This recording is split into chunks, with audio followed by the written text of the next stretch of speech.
I'm Hannah Miller, 29 years old, born and raised in Austin, Texas. If you looked at my family from the outside, you'd probably think we were the picture-perfect family. My parents own a small family shop, my older sister is beautiful and successful, and I'm seen as the good, obedient daughter.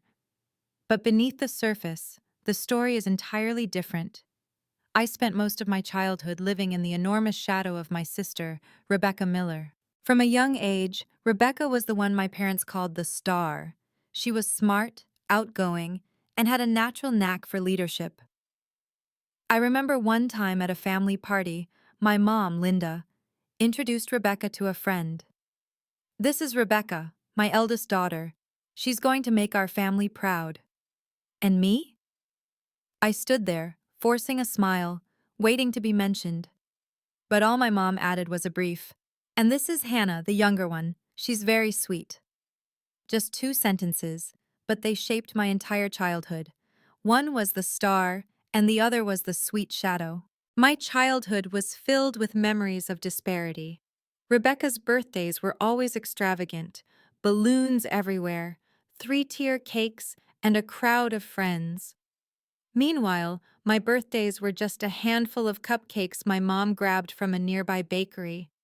I told myself, maybe it's because I have fewer friends, so a small party makes sense. But over time, I realized I was just making excuses for the difference. One year, when I turned 8, I won a children's art contest at school. I was thrilled to bring my drawing home to show my mom. Before I could even speak, she glanced at the paper and said, "That's cute, Hannah. But did you hear? Rebecca just got picked as the captain of the basketball team. Isn't that amazing?" I swallowed my excitement, carefully folded my award, and tucked it away in a drawer. That was the first time I realized my achievements were just cute, while my sisters were truly valuable. By the time I reached high school, the gap only widened. Rebecca's name was constantly in the school newspaper, club president, debate champion, always at the top of her class.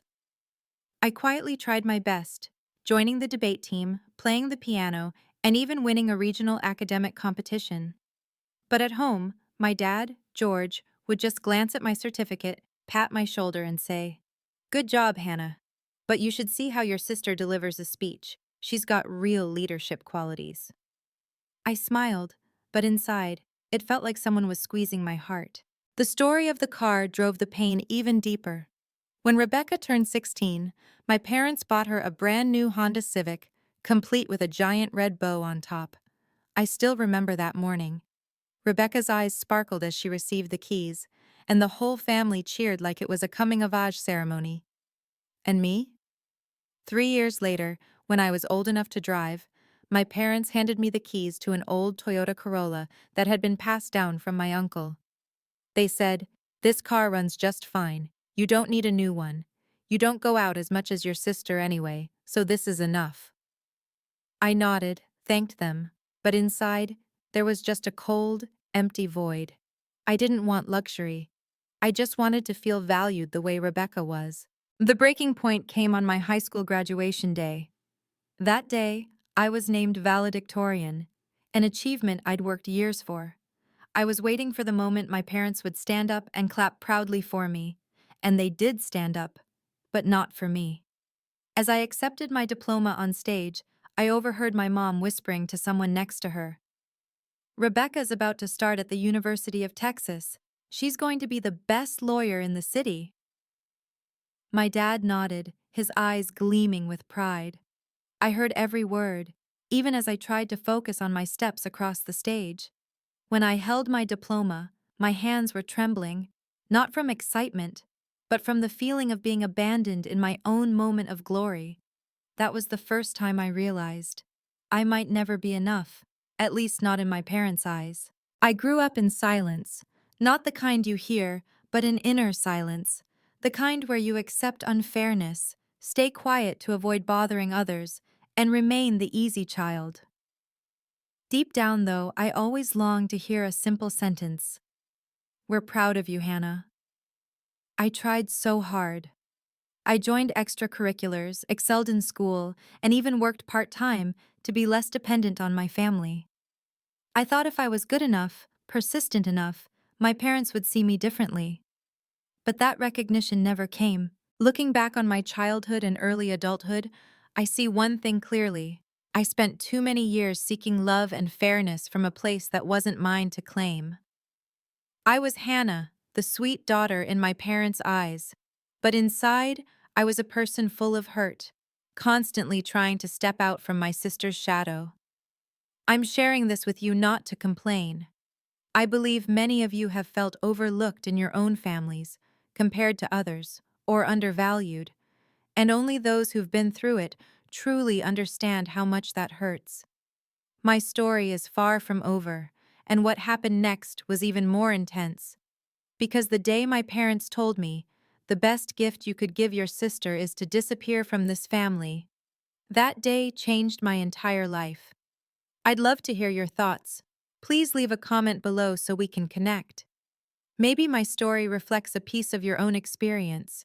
Maybe we've all had a moment where we bet our whole heart on the fragile hope that this time, things will be different. For me, that moment was my sister Rebecca's wedding. I convinced myself that if I made everything perfect, my parents would finally look at me with pride, instead of seeing me as just my sister's shadow. I started preparing 6 months in advance. I spent every evening after work calling vendors, drafting guest lists, and editing every word on the invitations. I even used my savings, money I'd set aside for a professional development course, to buy Rebecca a silver sapphire necklace. I remember staring at the receipt, my heart stinging, but I reassured myself. Maybe this time they'll see my effort. On the morning of the wedding, the Austin countryside venue was bathed in golden sunlight. The scene was straight out of a movie. White flowers lined the walkways, soft ribbons fluttered in the breeze, and a small band played gentle guitar melodies. I stood in the middle of it all, filled with a mix of anxiety and hope. I was carrying crates of flowers I'd prepared for weeks, each glass vase carefully chosen, each petal handled like a piece of my heart. But in the chaos, I didn't realize I'd forgotten one small crate of flowers at my apartment. Just one crate. But it became the spark that ignited everything. I was setting down the flowers in the venue's foyer when my mom Linda called out, her voice sharp as a blade. "Hannah, where are the rest of the flowers? Why are we short?" I froze, my heart racing. I'll go get them right now. It's just one crate I left at my apartment. But my dad, George, didn't give me a chance to explain. He stood up from a chair by the foyer, a steaming coffee cup in hand, his voice low and cutting. "Again, Hannah?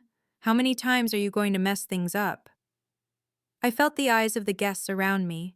My face burned, but I tried to keep my voice steady. "It's just a small mistake. It'll take 20 minutes. I'll be right back." But my mom cut me off, her tone icy. "This is the most important day of Rebecca's life, and you're ruining it just like always." Rebecca was standing at the staircase clutching her white dress. I looked to her, hoping she'd say something to defend me, or at least diffuse the situation. But she just lowered her head, avoiding my gaze. Daniel, her groom, pretended to be busy with his phone, staying out of it. I felt like I was standing in the middle of a trial, and my dad was the judge.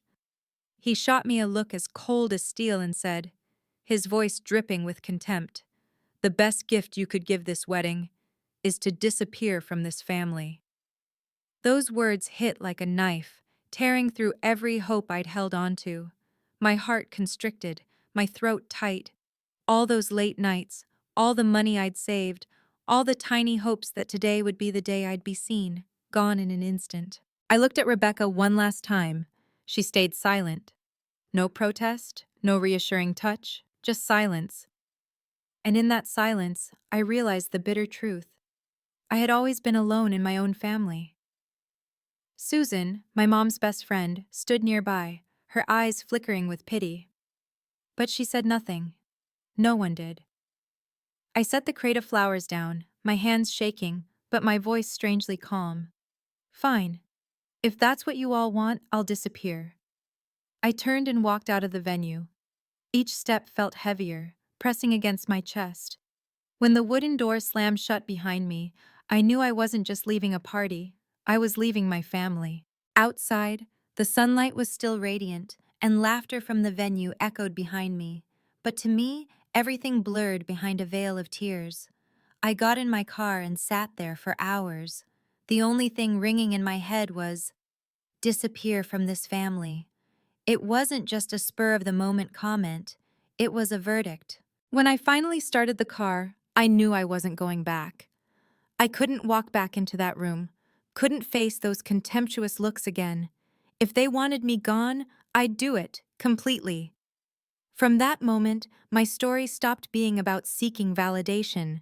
It became about finding myself. If you find this story compelling, please comment why. If not, comment N. Your feedback is what motivates me to keep sharing what happened after that day. Maybe we've all had to ask ourselves at some point, where do I truly belong? After walking away from Rebecca's wedding, I spent hours in my small Austin apartment, staring at the familiar walls and realizing every memory here tied me to the past. If I stayed in this city, I'd forever be Hannah, the shadow of her sister. So I did something I'd never dared to before. I sold my apartment and cut all ties to leave Austin. I didn't take much, just a few suitcases of clothes, my old laptop, some journals, and the necklace I'd meant to give Rebecca. The rest I sold or gave away. It felt like shedding layers of old skin, painful but necessary. I chose Nashville, Tennessee, not because I knew anyone there, but because I wanted a completely fresh start. The city is known for its music, creativity, and people chasing their dreams. I thought maybe it could be the place for a new beginning.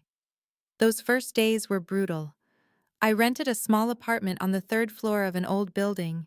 The stairs creaked with every step, the kitchen faucet dripped all night, and the windows wouldn't close properly, letting in the biting winter wind.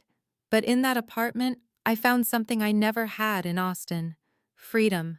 No more of my dad's sighs, my mom's scrutinizing looks, or Rebecca's glowing shadow.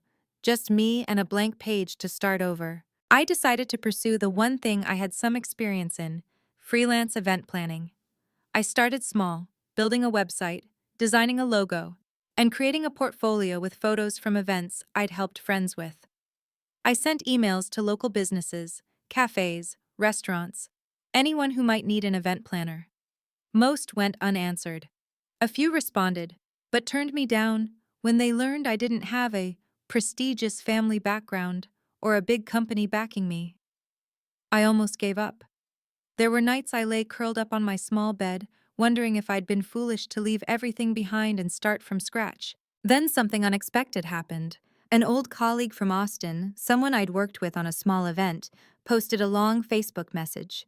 She detailed how I'd single-handedly managed every aspect of Rebecca's wedding, from booking the venue to arranging flowers and creating the timeline, while my family stood on the sidelines, criticizing. The post went viral. People commented, expressing sympathy and even outrage on my behalf. A few Nashville cafe owners and small businesses saw it and messaged me, "Hannah, we need someone like you, dedicated and reliable. Can you plan our upcoming event?" I was stunned and moved.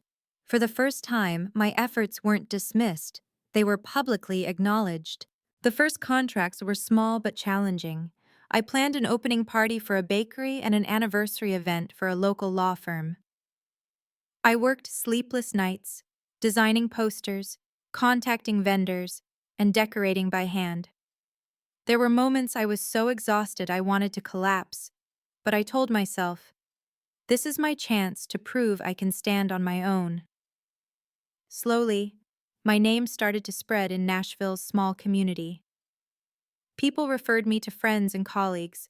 The contracts grew, and my income, though modest, became steady. I was no longer Rebecca's shadow. I was Hannah, an event planner with passion and creativity. The pinnacle came one June morning. I was sitting in my favorite coffee shop, hands trembling as I held the local newspaper. Right in the middle was an article, "Nashville's New Event Planner, When Passion and Perseverance Make a Difference." It was about me, Hannah Miller, with a photo of me arranging flowers at an event. I stared at the picture. Tears welled up, not from sadness, but because for the first time in my life, I felt seen. Not because of my family, not because of Rebecca, but because of my own efforts and choices. In that moment, I felt the past unraveling, knot by knot. I was no longer the girl desperately seeking her parents' proud gaze. I was a woman who could create her own light. But that happiness came with a lingering fear. I knew my family would eventually hear about my small successes, and sooner or later, they'd try to pull me back, not out of love, but because they hated seeing me exist independently, beyond their control. This time, though, I was ready. I was no longer the trembling Hannah, covering her ears to block out criticism. I had a career, friends, and most importantly, I had myself. My story in Nashville was just beginning, and here's the irony. The person who opened the door to connection was none other than Rebecca, the sister I thought never cared about me. But the reason she reached out was entirely different, and it put me face to face with one of the hardest choices of my life. If you want to hear more stories and struggles like mine and relate to them, you can check out my previous videos on this channel. Do you believe that sometimes life reveals truths you didn't even have to search for? I used to think Rebecca, my sister, had it all: a prestigious job in Dallas, a successful husband, a perfect family for my parents to boast about. But a year after her wedding, the paradise she'd flaunted started to crack, piece by piece. One afternoon, as I was busy preparing for a small event in Nashville, my phone rang. The screen showed a name I never expected: Rebecca. My hand froze, my heart pounding. It had been nearly a year since I walked away from her wedding. In all that time, she hadn't called once. I hesitated for a few seconds before answering. Her voice on the other end was shaky. "Hannah, I need to talk to you." I stayed silent. My mind flashed back to her standing on the staircase, not defending me as my parents told me to disappear. That wound had never fully healed. She continued. "Daniel, he lost his job. We're struggling. I I didn't know who else to turn to but you." I sat down, my mind reeling. Was this the first time she was admitting vulnerability? A few weeks later, I met her at a small coffee shop in downtown Dallas. When I walked in, I barely recognized her. Rebecca, the woman who used to wear expensive dresses and a radiant smile, was now hunched over, her face gaunt, her eyes shadowed from lack of sleep. Before me was a tired woman, stripped of the pride she once carried. We sat in silence for a few minutes. Then she looked up, her eyes brimming with tears. "Hannah, I owe you an apology." I gripped my coffee cup, my fingers burning. I'd wanted to hear this for so long, but now that it was happening, I felt conflicted. "An apology? For what?" I asked, my voice soft but firm. "For staying silent that day. I knew our parents were unfair, but I was scared. Scared that if I spoke up, I'd lose my place as the perfect daughter in their eyes. You always carried the weight, while I just took. And I left you to face it all alone." Tears streamed down her cheeks. I was stunned. My heart churned with a storm of emotions. Hurt, because this apology came too late after years of pain. Anger, because one word from her could have changed everything, but she chose silence. Pity, because seeing her so broken, stripped of the glow our parents placed on her. And a flicker of longing, because part of me still yearned for a real sister by my side. "Rebecca," I sighed. "I spent my whole childhood waiting for you to say this, but it's too late." She grabbed my hand, trembling. "I know, but please give me a chance. Not just to save my marriage, but to fix what I broke between us." In that moment, I didn't know what to do. Part of me wanted to walk away, to let her feel the abandonment I'd endured. But another part, the softer part I tried to hide, wanted to hug her and say everything would be okay. I saw in Rebecca's eyes the same fear I'd once carried, the fear of not being enough, of being left behind. The perfect daughter our parents idolized was just a person, full of cracks. I didn't respond right away. I only said, "For us to start over, you have to prove this apology is real. Not just with tears, but with actions." Rebecca nodded, tears falling onto the table. On the drive back to Nashville, my heart was a tangle of emotions. I thought of her proud gaze at her wedding compared to her weary face today. I realized that sometimes the paradise others wear is just a fragile mask. And when it cracks, the real wounds show. I didn't know if I was ready to forgive, but I knew one thing. For the first time, Rebecca saw me as a person, not just a shadow. Some phone calls seem ordinary, but change your life forever. One fall morning, as Nashville's leaves turned golden, I got a call from my dad, George Miller. The man who'd shattered my heart at Rebecca's wedding now spoke in a hoarse, trembling voice. "Hannah, can you come back to Austin? I need to talk to you." I stood frozen, the phone pressed to my ear, my hand shaking. For months, I'd gotten used to a life without my parents or Rebecca, thinking I was strong enough to close that chapter. But that one sentence brought all the painful memories flooding back. I didn't know if I should go, but deep down, I still longed to hear him explain. I drove back to Austin a few days later. The old family house appeared before me. The same white picket fence, the same porch where I used to wait for my parents, but in my eyes, it felt cold and unfamiliar. When I walked in, my dad was sitting in the living room. He'd aged so much. His hair was grayer, his shoulders slumped. Next to him was my mom, Linda, her eyes red from crying. The air in the room was so heavy I could barely breathe. I sat across from them, keeping a safe distance. My dad looked at me for a long time, as if searching for the right words. Then he sighed. "Hannah, I owe you the truth. You may never forgive me, but I have to say it."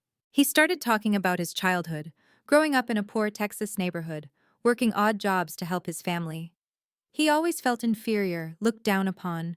When he started his own family, he had one dream: to have a child so successful that the world would admire his family. "Rebecca became the embodiment of that dream," he said, his voice breaking. "I put all my hopes in her, and in doing so, I turned you into a shadow, Hannah, a normal child who didn't need much attention." I sat in silence, a storm raging inside me. Part of me was furious that he dared admit he'd played favorites, but another part understood. He was just a poor kid carrying the fear of being lesser into adulthood. My mom, Linda, suddenly burst into tears, clutching a handkerchief. "Hannah, I was wrong too. I always wanted a perfect child to brag about, to feel like I wasn't less than anyone else. And in chasing that, I neglected you." She looked at me, her eyes full of guilt. "Please forgive me, Hannah. I was selfish. I let you suffer for too long." Hearing their confessions, I didn't know whether to laugh or cry. The pain I'd buried for years came rushing out. I broke down, hot tears streaming down my face. "Do you know," I choked out, "I spent my whole childhood waiting to hear, 'We're proud of you.' But it never came.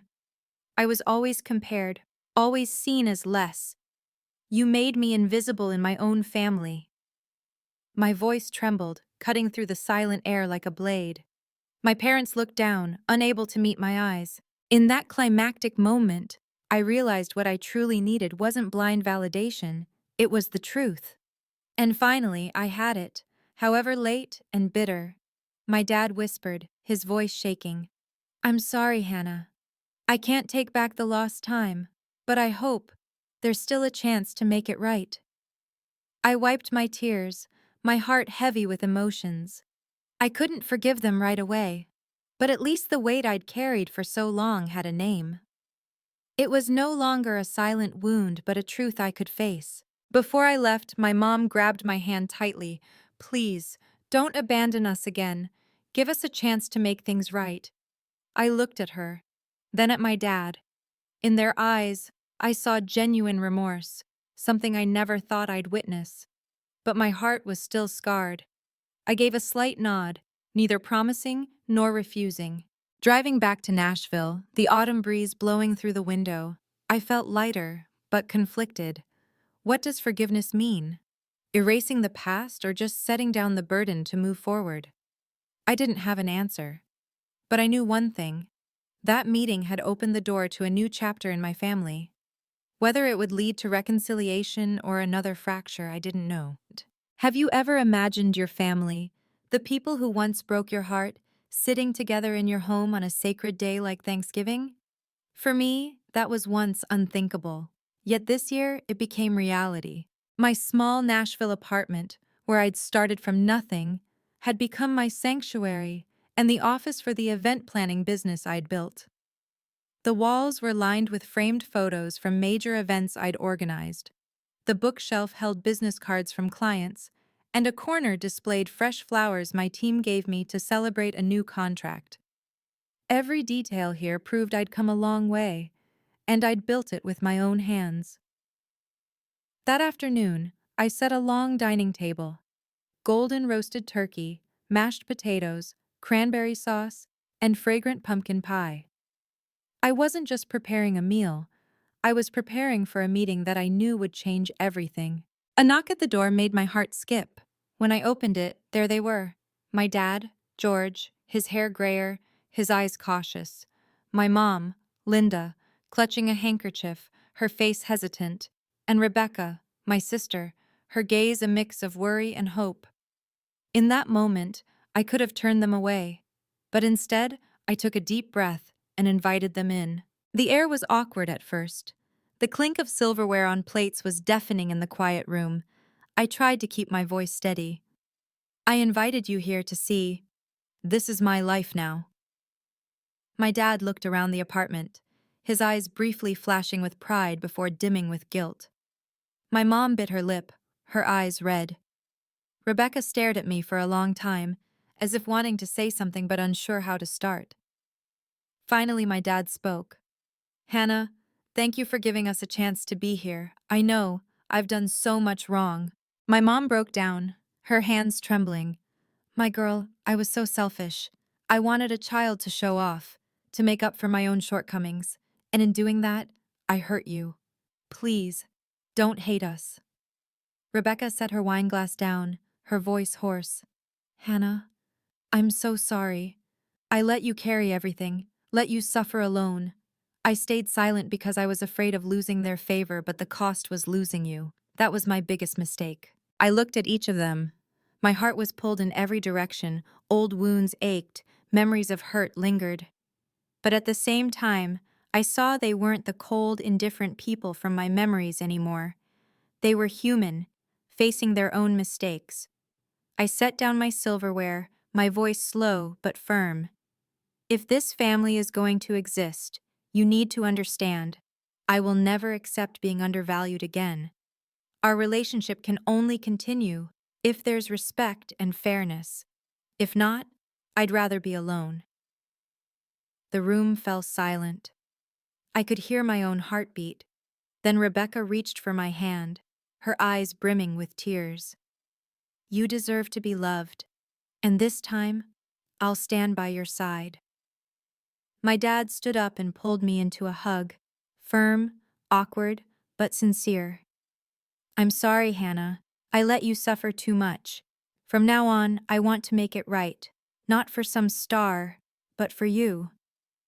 My mom sobbed, wrapping her arms around both of us. In that moment, I felt a crack in my heart begin to heal. The climax of the dinner came when I smiled, tears still on my cheeks, and said, forgiveness doesn't mean forgetting. It means giving everyone a new chance.